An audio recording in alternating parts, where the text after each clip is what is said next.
What's the meaning of bush?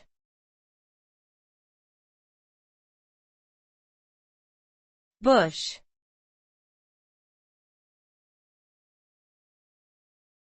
Bush.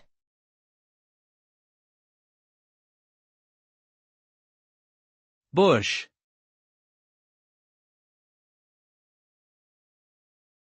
Bush.